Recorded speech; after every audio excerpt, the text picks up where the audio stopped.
Welcome to the course Leading Adaptively. I'm the Reverend Renee Rahutsky and I'm the instructor for this course, although I have a little bit of help from some friends and colleagues. This is the introduction for the first module and I hope you enjoy it. Our gray hymnal is called Singing the Living Tradition.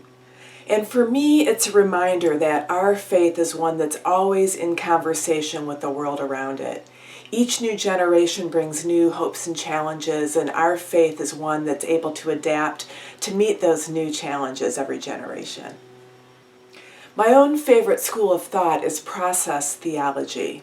The universe is in a state of becoming, and our actions and interactions can help have an influence and make a difference in the process of the universe unfolding.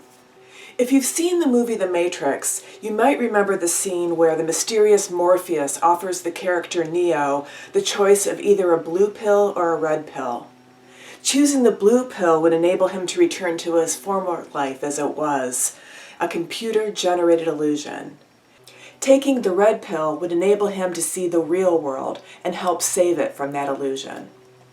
Adaptive leadership is a little like taking the red pill. It's not so much a set of tools and techniques as it is a way of being in the world, as a way of seeing the world. It'll help you show up differently as a leader.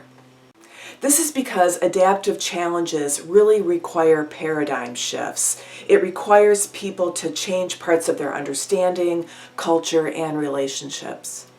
Cultural shifts are really difficult shifts, right?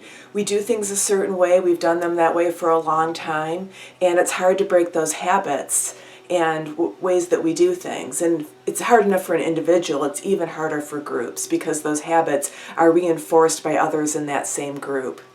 One of the best examples of adaptive leadership, that's a story that many people know, is the story of Moses in the Bible.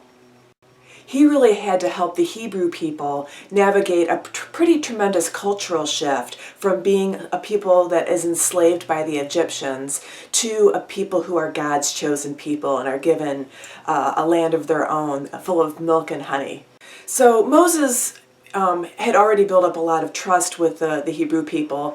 He was able to go toe-to-toe with Pharaoh, and with the help of a few miracles was able to enable the Hebrew people to break their bondage as slaves and to leave Egypt. He also helped them cross the Red Sea with the miracle of the parting of the waters.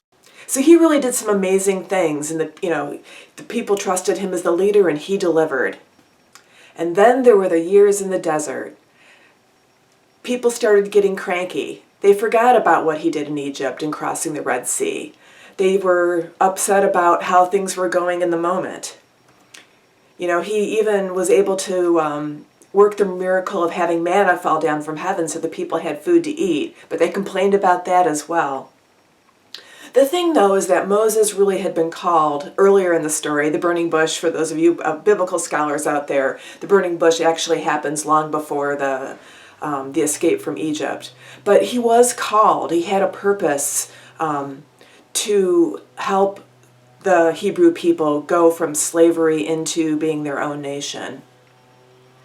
And so, he went up to the mountain to come back with the laws that were going to guide these people. And what happened while he was up on the mountain? They started worshiping another idol, right? The golden calf. And Moses was not too happy about this. Great leaders can get frustrated, right? And part of the saddest part of the story is that Moses never actually made it to the promised land. He got to see it, but he did not get to go there. He died before the Hebrew people actually made it to Jericho. And sometimes that's true of us as leaders. Sometimes we plant seeds and the fruits from those seeds are not going to be enjoyed by us, but they'll be enjoyed by those who come after us. So today we have some huge cultural shifts also. One of our biggest adaptive challenges is the challenges around race and white privilege here in the United States. It's really requiring people to change the culture, right? It's a cultural shift. An adaptive leader is going to disappoint those around them.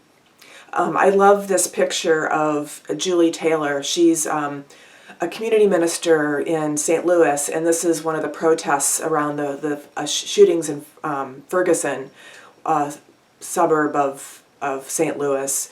And you notice she has on a t-shirt that says race traitor. And so when white people actually show adaptive leadership in this cultural shift toward unveiling or revealing white privilege and understanding and seeing like our own white privilege, we do become race traitors in a way. It's that we're disappointing the other white people who don't want to see what we see with white privilege and white supremacy. So we're going to have an easier case study than this, but I'll refer to this whiteness and race adaptive challenge throughout the course as well, because I think it's one that all of our congregations are struggling with, and it's certainly one that our congregations in faith needs to face for the next couple of generations at least. So again, adaptive challenges are really about leading through paradigm shifts. To lead through these paradigm shifts, I'm going to invite you to develop 3 qualities so that you can become an adaptive leader. The first quality is awareness. We really need to develop a almost Buddhist way of being in the world where we really pay attention to what's going on, the details that we're missing.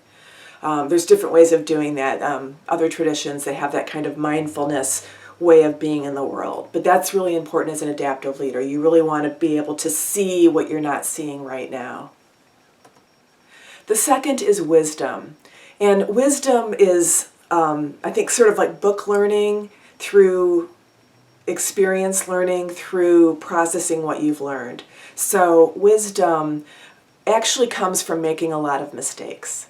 So I want you to use your full experience, your full reasoning capacity, and be willing to make mistakes and learn from them.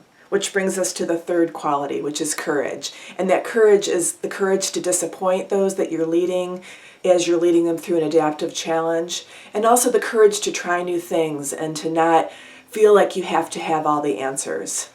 There's a great quote from Rumi that I want to share, which expresses this. Sell your cleverness and buy bewilderment. So join me in our learning how to be bewildered.